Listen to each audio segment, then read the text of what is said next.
Olá, você que nos segue e nos assiste, o Armazém do Agronegócio. Para nós é uma satisfação estar novamente nos encontrando com você, internauta, e queríamos agradecer todas as participações, questionamentos que têm nos sido encaminhados. Vamos dizer que, à medida do possível, nós vamos trazendo os assuntos aqui para levar, então, informação que gera e agrega rentabilidade ao produtor rural. E hoje nós vamos conversar sobre um assunto que tira o sono do agroempreendedor. Precificação da soja, ou seja, o final de todo o processo de produção, a hora da venda. E para tanto nós estamos recebendo o senhor Matheus Rodrigues Fontoura, que é gerente de originação para o Rio Grande do Sul da Luiz Dreyfus. Seja bem-vindo, Matheus. Muito obrigado, Prevedelo. Primeiramente agradecer e parabenizar pelo espaço que você, junto com a Rentagro, tem aberto para discussões a respeito desse tema e de tantos outros temas ligados ao agronegócio, ligados a esse setor que a gente tem muito prazer em fazer parte e construir valor ao nosso produtor rural, né? É desnecessário dizer que é uma satisfação em tê-lo no Armazém do Agronegócio, principalmente para falar sobre um tema tão importante na vida do produtor rural. Nós queremos inicialmente te perguntar em relação à formação do preço da soja. É algo bastante comentado, é algo bastante fomentado, né? E é uma das grandes dúvidas do produtor rural. Se fala em bucho, se fala em prêmio, se fala em base de porto, se fala em base de região, enfim, são muitas variáveis. E isso seria importante, então, nós tentarmos esclarecer mesmo que neste curto espaço de tempo, né, como é que se dá a formação da soja, do preço da soja. Perfeito, Prevedelo. Eu acho que esse ano, especificamente, acho que foi um ano com muita oscilação em relação ao preço da soja. Acho que teve diversos fatores que influenciaram para isso e a gente pode até comentar um pouco desses fatores, mas como tu comentou e questionou, acho que a gente pode iniciar falando um pouquinho da formação do preço da soja em si, né? Toda precificação de soja ela parte da Bolsa de Chicago. Por que da Bolsa de Chicago? Porque é a bolsa onde tem a maior liquidez em relação a futuros, a contratos futuros de soja. Então, todo o mercado de soja, todas as tradings que participam desse mercado, elas fazem os seus hedges, que são nada mais do que a sua proteção em relação às compras no mercado físico que elas estão fazendo, elas fazem essa venda de mercado futuro na Bolsa de Chicago. Então, toda a precificação ela parte de Chicago. O segundo ponto que tu bem comentou é em relação aos prêmios. O prêmio, ele nada mais é do que um ágio ou um deságio em relação ao preço de Chicago. E cada porto no mundo inteiro, ele tem um prêmio equivalente a esse porto. No Brasil, por exemplo, nós temos os portos de Rio Grande, Paranaguá, Santos, Tubarão. Então, todos esses portos, eles têm um prêmio específico. O que influencia nesse prêmio é, primeiramente, frete marítimo, quanto custa para a gente levar, para o mercado levar uma soja do porto de Rio Grande até o porto da China ou até um porto da Europa, quanto custa esse mesmo frete para levar essa mesma soja dos portos do norte, que são a nova fronteira agrícola do Brasil, para esses destinos. Então, acho que o frete marítimo é um fator de influência no prêmio. Matheus, antes de nós avançar nesse raciocínio, vamos falar ainda na questão do prêmio. Tu falaste em ágio e deságio. Sim, exato. Quando tu fala em ágio e deságio, tu está falando, então, que há prêmio positivo e prêmio negativo? Exato. Eu diria, Prevedelo, que nos últimos anos tem sido muito difícil a gente ver prêmios negativos.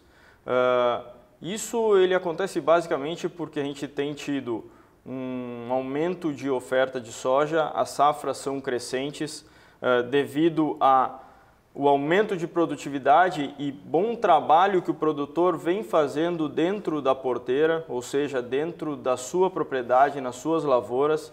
essa profissionalização do produtor, ela tem trazido aumento de produtividade sem o ganho respectivo em área. Então a gente tem produzido safras maiores com produtividades maiores dentro da lavoura, o que é um mérito do produtor.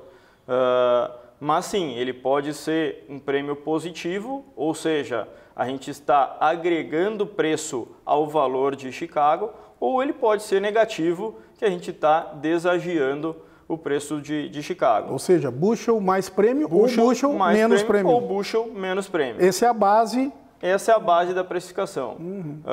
Hoje, para a gente exemplificar, hoje o mercado na exportação, hoje para carregar uma soja em outubro, por exemplo, o mercado está pagando ao redor de $2 a $2,10 de ágio sobre o preço negociado na Bolsa de Chicago nos futuros correspondentes a um embarque de soja em outubro, né? Então é assim, esse é o primeiro passo da precificação. Seguindo essa precificação, a gente traz isso para o porto. No momento que tu pegou Chicago mais ou menos prêmio, tu está trazendo esse preço para o porto de Rio Grande. Tu tem custos portuários que você tem que descontar desse preço de soja, o frete que tu traz essa soja para o interior e a taxa de câmbio, que é um fator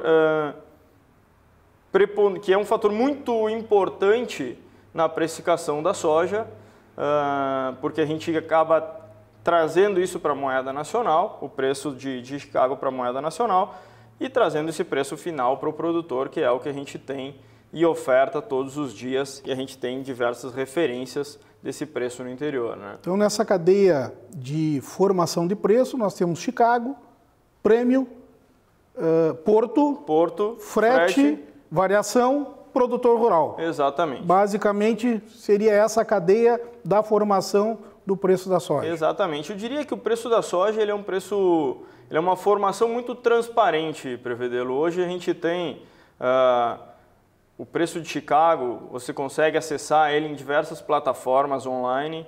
O prêmio ele é amplamente divulgado em sites de informativos agrícolas. Então o produtor tem facilidade em ter essa informação diariamente. Então, acho que a formação do preço da soja, eu diria que hoje ela está bem transparente. Eu acho que aonde existe a dificuldade ao produtor em qual é o momento em que ele vai precificar esse produto, né? E isso sim que a gente vê que muitas vezes tem uma dificuldade por parte do produtor. Para isso, eu diria que o produtor tem que cada vez mais se profissionalizar nessa parte de gestão, comercialização da sua produção. Ele poderia buscar, tem que estar muito mais... A gente tem muita oscilação hoje em relação à taxa de câmbio, em relação a Chicago. Há 10 anos atrás, para a gente ter uma variação de 30 centavos por bushel em Chicago, deveria acontecer um período de seca mais abrangente, deveria acontecer algum problema econômico em algum país emergente do mundo que influenciasse os preços agrícolas. Hoje a gente tem variações de 30, 40, 50 centavos, muitas vezes do período da manhã para a tarde ou de um dia para o outro. E isso acaba dificultando muito a tomada de decisão do produtor. A gente tem, esse ano, nós tivemos, por diversos fatores, a gente teve uma quebra de safra na Argentina que foi muito severo. A safra da Argentina, normalmente, ela produz ao redor de 55, 57 milhões de toneladas. Esse ano a gente teve uma quebra devido à estiagem de 20 milhões de toneladas na Argentina. A Argentina, ela é o maior exportador de farelo de soja do mundo. Então, isso trouxe um impacto muito grande para a demanda de soja e farelo em outros países produtores. Então, a gente teve variações de prêmio muito significativas. A gente tem, historicamente, um prêmio, na nossa época de colheita aqui no Rio Grande do Sul, que é abril, maio, o prêmio ele vale normalmente ao redor de 55, 65 cents acima do preço de Chicago. E a gente chegou a ver prêmios em abril, maio esse ano de 130, 140 cents. Ou seja, foi quase $1 por bushel acima da média histórica que a gente negocia no Rio Grande do Sul. E isso traz um incômodo para o produtor, que é difícil ele conseguir tomar essa decisão, né? Por isso que é muito importante estar sempre buscando informações, estar sempre tentando se qualificar nessa formação de preço, que seja na formação do preço ou que seja na sua relação de custo da sua lavoura, entendendo qual é, por exemplo, o quanto tu quer de rentabilidade na sua lavoura, né? Qual o custo, né, daquilo que se produziu. Nós temos falado, esse é um assunto que a gente tem pautado, não só no programa, mas também quando comentamos sobre o assunto, que é a questão do conhecimento dos seus custos. Isso tem a ver com gestão. Sim. Né? Ou seja, quando se fala em precificação de soja, também estamos falando em gestão de custos. A rentabilidade também está ligada a esta gestão, né, de insumos, enfim, e tudo aquilo que diz respeito ao período, né? Ou seja, do início até a venda do produto. Mas tu falaste aí, Matheus, em profissionalização ou maior conhecimento. Seria certo dizer que o produtor rural precisa estar mais participativo no que diz respeito à comercialização do seu grão, ou seja, terceirizar menos as decisões em relação a esta questão?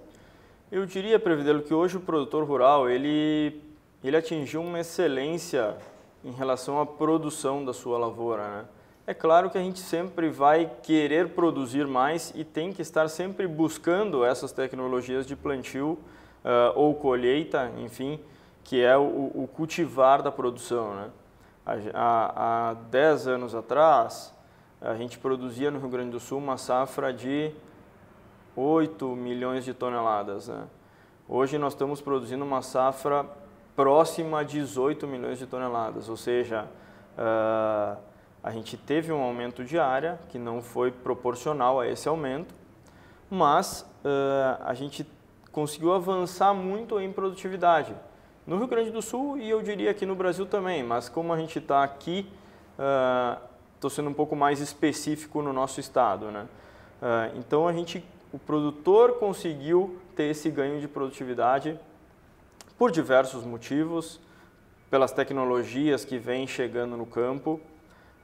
Então, acho que nesse sentido a gente conseguiu dar um passo muito grande. Em relação à comercialização, a gente comenta que ele deveria se profissionalizar mais, porque a gente ainda tem muitos relatos de ter essa dificuldade em acertar ou errar o momento da venda, né? Então, eu diria que quanto mais o produtor buscar informações a respeito de prêmios, informações a respeito de demanda mundial de soja, informações a respeito do gerenciamento dos seus custos da lavoura, saber efetivamente quanto que é o seu custo e quanto que você quer ter de rentabilidade para manter o seu negócio rural sustentável, eu diria que é isso que ele tem que caminhar daqui para frente. E a própria análise histórica também de preços, enfim, ela tem que influenciar. Quando o preço oscila, né, de forma muito contundente, exato, é um momento de dizê-lo, é um momento de análise mais profunda, né? Perfeitamente. Mas, logicamente que quem está nos assistindo, o produtor rural que está nos assistindo, espera que eu faça a pergunta. Nós estamos aí nos avizinhando de uma nova safra. Sim. Safra 2018-2019. O que o produtor rural que está nos assistindo pode esperar em termos de preço, de mercado de safra, para a safra que estamos iniciando o plantio? Perfeito. Bom, Previdelo, eu acho que o primeiro indicativo de safra 19, a gente começa a olhar base o que está acontecendo na safra americana, né? Hoje a gente tem uma safra americana divulgado pelo USDA essa semana, que é uma safra recorde nos Estados Unidos. O USDA divulgou uma safra acima da expectativa do mercado. A expectativa do mercado era até 124 milhões de toneladas a safra americana, e o USDA divulgou 124,5 milhões de toneladas, sendo que no ano passado essa safra foi 119 milhões de toneladas. Acima da prospecção, então. Acima da prospecção. Isso teve um impacto direto nos preços em Chicago. A gente viu, após o relatório, os preços em Chicago caírem ao redor de 40 a 50 cents por bushel. Isso impacta diretamente no preço para o produtor. Acho que um outro ponto é que hoje existe uma guerra comercial Estados Unidos e China, que acho que não cabe nem entrar no mérito da questão, mas que acaba influenciando diretamente a demanda da soja e gera uma incerteza em relação aos fluxos do comércio mundial de soja, né? Aonde a China, como maior consumidor e importador de soja, vai buscar esses produtos, esse grão, se diminuir essa demanda de soja pelo chinês em relação à safra americana.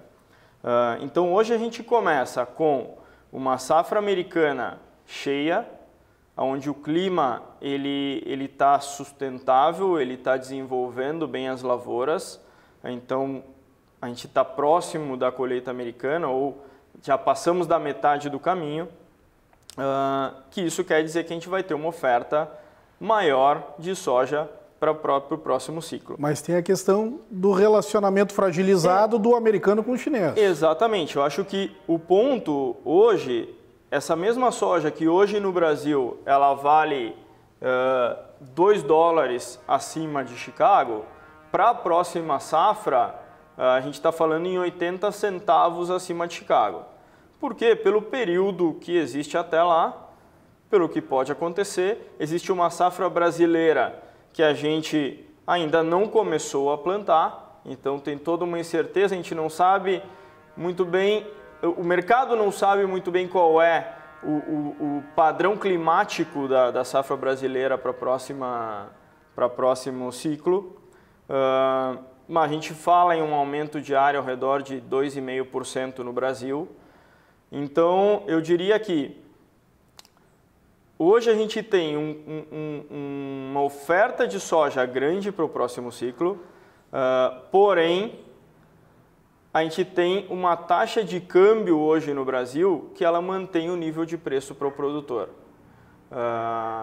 Eu diria que do lado da demanda, que é algo muito importante em relação à precificação da soja para o produtor no interior, a gente acredita, o mercado acredita numa demanda que deva ainda se manter crescente em 4, 5 milhões de toneladas para o próximo ano, e que tudo vai depender, acredito, no final do ciclo ou na nossa colheita, de qual vai ser a taxa de câmbio que a gente vai ter para o próximo ano. A gente já está vendo prêmios um pouco mais fracos para a próxima safra, mas existe a questão de demanda chinesa que está vindo buscar esse produto hoje, preferencialmente no Brasil, em relação a outras origens, como os Estados Unidos e Argentina, por exemplo, né? Muito bem. Matheus, nós queremos agradecer a tua participação no Armazém do Agronegócio, as valiosas informações que tu trouxeste. Certamente está dentro daquilo que a gente tem proposto, de levar informação que gere rentabilidade ao produtor rural. E a você que nos assiste, nós queremos também agradecer e convidá-lo, então, para que nos siga no canal YouTube, dê o seu like lá, enfim, faça a sua inscrição. Um abraço!